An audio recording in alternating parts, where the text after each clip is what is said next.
Assalomu alaykum hurmatli YouTube kanalimiz kuzatuvchilari. Men bugun sizlar bilan hozirgi kunda bahor paytlarida, ayniqsa zax paytlari xalq tilida juda ham keng tarqaladigan kasallik va asoratlari juda ham og'ir bo'lgan kasallik.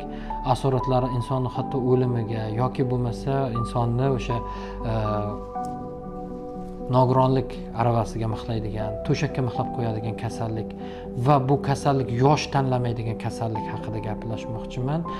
Bu kasallik o'tkir miyelit kasalligi. Miyelit kasalligi insonning orqa miyasining o'tkir yallig'lanishi bilan kechadigan kasallik hisoblanadi. Hamda o'sha tananing pastki qismi, oyoqlar, qo'llar, siydik a'zolari, axlat chiqarish a'zolari, oshqozon ichak trakti a'zolarini to'liq falajlaydigan kasallik hisoblanadi. Bu kasallik juda ham keng tarqalib boryapti. Ayniqsa bu kasallik o'sha immuniteti past bo'lgan, shamollashga qarshi kurasha olmaydigan insonlarda juda ham tez rivojlanadigan kasallik hisoblanadi. Bu kasallik bilan bizga ham yaqin kunlarda bemor kelib tushgan. Bir emas, ikkita bemor bizda shu kasallik bilan bir haftani ichida davolanib ketishdi. U bemorlardan bittasi hali ham shu yerda, bittasi davolanib chiqib ketishdi. Yurib yaxshi holatda chiqib ketishdi. Bemorimiz kelgan paytdagi simptomlari, ya'ni belgilari, bemor umuman yura olmas edi. Bemorda umuman oyoqlarida harakat to'liqligicha yo'q edi. Ya'ni biza meditsina tilida plegiya deb aytamiz. Pastki paraplegiya, ya'ni ikkala oyoqni to'liq ishlamasligi holati va kichik chanoq a'zolari faoliyatining to'liq buzilishi, ya'ni ichki kelishini, siyishini umuman boshqara olmaslik holati. Qo'llarida esa yuqori paraparez, ya'ni qo'llarining qisman harakati holatida bizga olib kelingan edi. Bemorimiz kelgan paytda kasallikning boshlanganiga 15-20 kun bo'lgan edi. Bemorimiz bir necha joylarga borib davolangan, shifokorlar ko'rigidan o'tgan. Nimagadir u yerda effekt yaxshi bo'lmagan. Bemorimiz kundan kunga orqaga keta boshlagan va oxirgi kunlarda bemorda nafas siqishi, nafas yetishmovchiligi yuzaga kelgan edi. Ya'ni o'sha ko'krak qafasi mushaklarining ham falajliklari yuzaga kela boshlagan edi.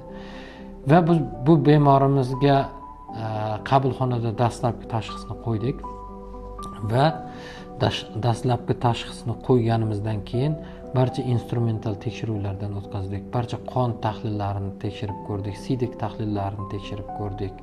Hamda bemorga o'tkir miyelit tashxisini qo'ydik va bemorni davolash rejasini tuzdik. Va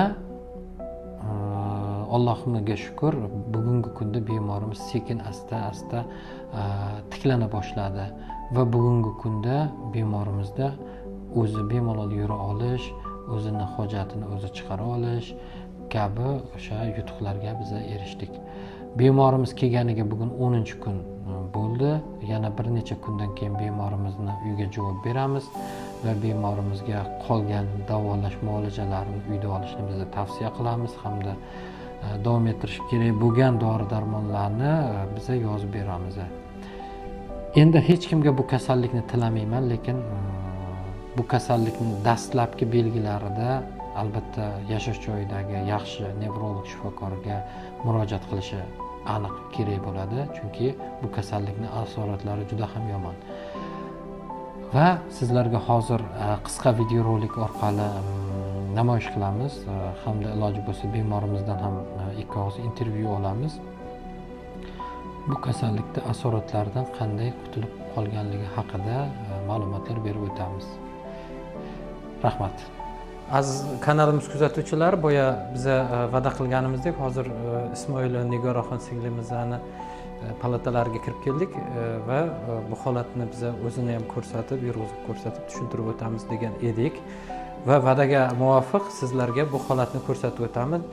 Bemorimiz Ismoilova Nigoraxon 1990-yilda Surxondaryo viloyatida tug'ilgan, hozirda Surxondaryo viloyatida yashaydi va bizga 10 kun muqaddam ushbu kasallik bilan murojaat qilgan. Bizlarga kelishdan oldin ham boya aytib o'tganimizdek, juda ham ko'p joylarga borib shifo izlagan va u darajalik effekt kuzatilmaganligi va kasallikni kundan kunga chuqurlashib ketayotganligi sababli bizga murojaat qilgan. Boya aytib o'tganimizdek, kasallikni tashxisladik, shunga yarasha davolash muolajalarini yozdik va ko'rib turganlaringizdek rezultatlarni ko'rib o'tkazamiz. Assalomu alaykum. Nigoraxon, yaxshimisiz? Mana Nigoraxon hozir uyalish bor, ozgina gapirishga tortinish bor. Shuning uchun o'zim ko'proq savollarni berib boraman. Hamda siz qisqa javob berasiz, to'g'rimi Nigoraxon? Kelganingizda ahvolingiz yaxshi emas, to'g'rimi? Shunaqa. To'g'ri. Men aytib o'tgandek, yotoq holatda oyoqlaringizda, qo'llaringizda harakatlar bo'lmagandi, to'g'rimi? Shunaqa holatda kelgandilar. Hozir qanaqa ahvolingiz? Ahvolim yaxshi. Молодец. Yura boshladim. Harakatlarim yaxshi, chap tomon yaxshi ishlab boshladi. Yaxshi. Mochoviy kateterdan qutuldingiz-a? O'zingiz siydik ajralish, ichki kelishlari o'zi mustaqil bajara boshlagan. Hozirda bitta turib yurib ko'rsatsak-a, bizani kanalimizga a'zo bo'lgan juda ham ko'p minglab bemorlarimiz bor. Hamda ular ham ko'pchilik shifo qidirib yurgan bemorlar bor. Internet mana bu tarmoqlar orqali o'sha kasalliklarga davo qidirib yurgan insonlarni biza o'sha ko'proq tarqatib shu videolarni shifo izlab yurgan insonlarga yordam berish maqsadimiz. Eng birinchi maqsadimiz. Nigoraxon, tabriklaymiz yaxshi yurib ketganingiz bilan.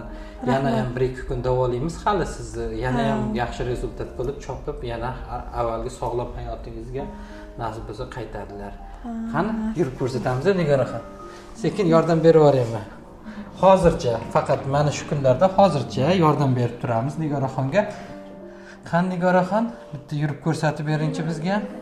Mana qo'llardan ushlamasa ham o'zlari mustaqil ravishda yuribdilar. Bemalol, qo'rqmasdan yuravering. Молодец.